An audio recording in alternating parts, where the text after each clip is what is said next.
এই চ্যানেল কোনো অবৈধ কার্যকলাপকে উৎসাহিত বা সমর্থন করে না। এই চ্যানেলের সমস্ত বিষয়বস্তু কেবল তথ্য ও শিক্ষামূলক উদ্দেশ্যে প্রদান করা হয়েছে। যদা যদা হি ধর্মস্য গ্লানির্ভবতি ভারত অভ্যুত্থানমধর্মস্য তদাত্মানং সৃজামি। পরিত্রাণায় সাধুনাং বিনাশায় চ দুষ্কৃতং ধর্ম সংস্থাপনার্থায় সম্ভবামি যুগে যুগে। নমস্কার বন্ধুরা, জ্যোতিষী এবং তন্ত্রবিদ শান্তনু বন্দ্যোপাধ্যায়ের অডিও ইউটিউব চ্যানেলে আপনাদের স্বাগত জানাই। এখানে শ্রী শান্তনু বন্দ্যোপাধ্যায়ের বহুল প্রচারিত জ্যোতিষ টোটকা এবং ফলাফল আপনাদের সুবিধার জন্য তুলে দেওয়া হলো। এখানে আপনারা অডিও ফরম্যাটে নানা রকম রিপ্রেজেন্টেশন হবে গ্রাফিকের, তার মাধ্যমে আপনারা এই ভিডিওগুলো দেখতে পারবেন খুব সহজেই। যারা যারা জীবনে নানান সমস্যায় জড়িয়ে পড়েছেন এবং সহজ সমাধানের পথ খুঁজে পাচ্ছেন না, তারা দ্রুত যোগাযোগ করুন আমাদের এই বুকিং নাম্বার। দেখবেন তলায় স্ক্রোলে বুকিং নাম্বার যাচ্ছে। আমাদের বুকিং নম্বর হলো 9830143048। সকাল 11টা থেকে সন্ধে 7:30 মানে 7:30 পর্যন্ত এর মধ্যে আপনারা ফোন করবেন। প্রেম, বিয়ে, বিচ্ছেদ, চাকরি, ভাগ্য, রাশি, যে কোনো সমস্যায় দ্রুত যোগাযোগ করুন এই নাম্বারে। নাম্বারটি ভালো করে দেখুন এবং নিচের স্ক্রোলগুলো ভালো করে আপনারা ফলো করুন। কাজের চাপে আজকাল অনেকেরই মেজাজ গরম থাকে। তাতে যদি বাড়ির লোক বকবকানি শুরু করে দেয়, এটা লাগবে ওটা লাগবে, তাতে আরও সমস্যা বাড়ে। সমস্যা খুবই এখনকার দিনে স্ট্রেসের টাইমে খুব সমস্যা চলছে সবার জীবনেই। তো বাস্তুশাস্ত্রের কথা টোটকা মেনে আমাদের সেই সমাধান করতে হবে। ওকে, কীরকম সমস্যা? জীবনে যদি আইন আদালত নিয়ে সমস্যা লেগেই থাকে, তাহলে পিতলের একটা বাঁশি আনবেন, ঠাকুর ঘরে রেখে দেবেন। পিতলের একটি বাঁশি এনে ঠাকুর ঘরে রেখে দেবেন। এতে আইন সংক্রান্ত জটিলতা থেকে আপনারা মুক্তি পাবেন।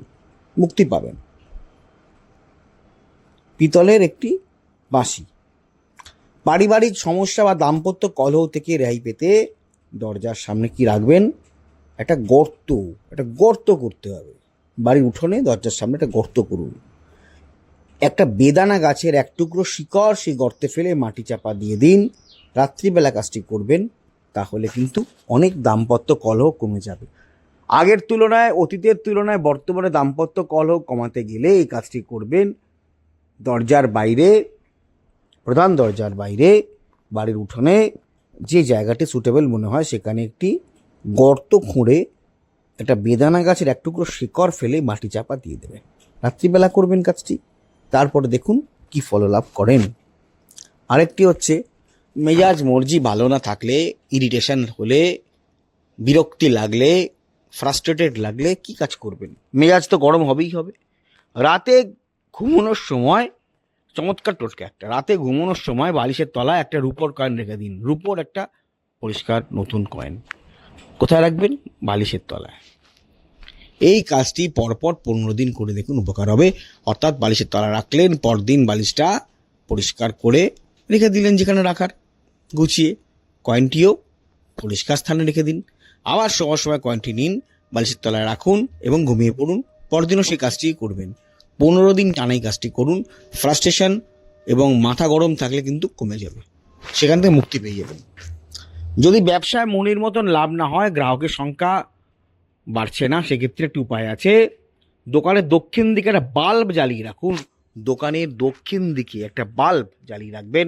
সকাল থেকে রাত যতক্ষণ দোকান খোলা থাকবে বাল্বও জ্বালা থাকবে, বাল্ব বন্ধ করবেন না। ওকে, অর্থাৎ সকালে 4 ঘন্টা দোকান খুললেন, বিকেলে 3 ঘন্টা দোকান খুললেন, বাল্ব অন করে রাখবেন। আরেকটা কথা বলছি, যাদের পক্ষে পসিবল, বাল্বটি বন্ধ করবেন না, টানা 15 দিন জ্বালিয়ে রাখুন।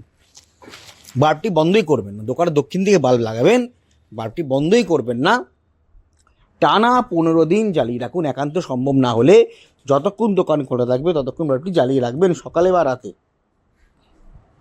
ওকে, irrespective of day, light or night. অর্থাৎ সকালবেলা বা রাত্রিবেলা যখনই আপনি দোকান খুলবেন বাল্ব জ্বালিয়ে রাখবেন। আর সবচেয়ে ভালো হয় যদি কন্টিনিউয়াস জ্বালিয়ে রাখতে পারেন টানা 15 দিন। এছাড়া যদি মনে করেন পরিবারে নিয়ে সম্মান বৃদ্ধির দরকার এবং পরিজনের মধ্যে সম্মান বৃদ্ধির দরকার। তাহলে আটা মাখুন, আটা মেখে গুলি তৈরি করুন, ছোট ছোট গুলি তৈরি করুন, রোদে শুকিয়ে নিন, মাছকে খাইয়ে দিন। আটা মাখুন, গুলি তৈরি করুন, রোদে শুকিয়ে নিন, মাছকে খাইয়ে দিন। এটা কিন্তু অনেকেই মানেন। এটা অ্যাকচুয়ালি বহু বহু পলিটিশিয়ানরাও মানেন এইসব জিনিস। লিট্টি তৈরি করেন, করে মাছকে খাইয়ে দেন। আটা লিট্টি তৈরি করেন, করে মাছকে খাইয়ে দেন। হ্যাঁ, এতে কি সম্মান বাড়ে, দলের মধ্যে সম্মান বাড়ে এবং নিজেদের সার্কেলের মধ্যে সম্মান বাড়তে থাকে। মাছকে খাওয়াতে হবে। সকালবেলা আটা মেখে গুলি গুলি বানিয়ে রোদে শুকিয়ে নেবেন, তারপরে মাছকে খাওয়াবেন। দেখুন ধীরে ধীরে কাজটি করতে থাকবেন, প্রতিদিন করতে থাকবেন, দেখুন তারপর আপনার স্ট্যাটাসের উন্নতি হয় কি না। 100% উন্নতি হবে, স্ট্যাটাসের উন্নতি হবেই হবে। লোকে আপনার কথা মাননি করতে শুরু করবে, আপনাকে রেসপেক্ট করতে শুরু করবে বেশি বেশি করে। এটি চমৎকার টোটকা আপনাদের জানিয়ে রাখলাম। আপনার অনেক অনেক বহু বহু সমস্যা ম্যাজিকের মতো ভ্যানিশ হয়ে যাবে। সেটা হচ্ছে একটা কাচের বোল নেবেন, বোল বাটি যেটা আপনারা জানেন, কাচের বোলে প্রতিদিন উত্তর পূর্ব কোণে আপনারা একটু নুন জল, বা উত্তর দিকে আপনারা একটু নুন জল মিশিয়ে রেখে দেবেন। প্রতিদিন অক্ষয় তৃতীয়ার দিন থেকে বা পয়লা বৈশাখের দিন থেকে প্রতিদিন ওই জলটা কিন্তু পরের দিন পাল্টে আবার একটু নুন দিয়ে জল গুলিয়ে রেখে দেবেন। করে দেখবেন কিছুদিন পর থেকে ম্যাজিক দেখতে শুরু করবেন, শান্তনুদার ম্যাজিক। এদিকে জলের পাত্র রাখতে পারেন, এছাড়া এই কোণটাকে সাজিয়ে রাখবেন। আচ্ছা, একটা কথা আপনাদের বলি, সেটা হচ্ছে অডিও ট্র্যাক। আপনারা হয়তো আমার ভিডিওটা চালালেন এবং দেখলেন যে প্রথম থেকে সেটা ইংলিশে হচ্ছে। মুশকিল, শান্তনু ইংলিশে বলতে শুরু করছেন। না না, ব্যাপারটা তা নয়। 3টে ল্যাঙ্গুয়েজে আমাদের ভিডিওটা সেট হয়ে যায়। অনেক সময় দেখা যায় হিন্দিতে আরম্ভ হয়ে যাচ্ছে, অনেক সময় দেখা যায় বাংলাতেই যা চলছে, আবার অনেক সময় দেখা যায় ইংলিশে চলছে।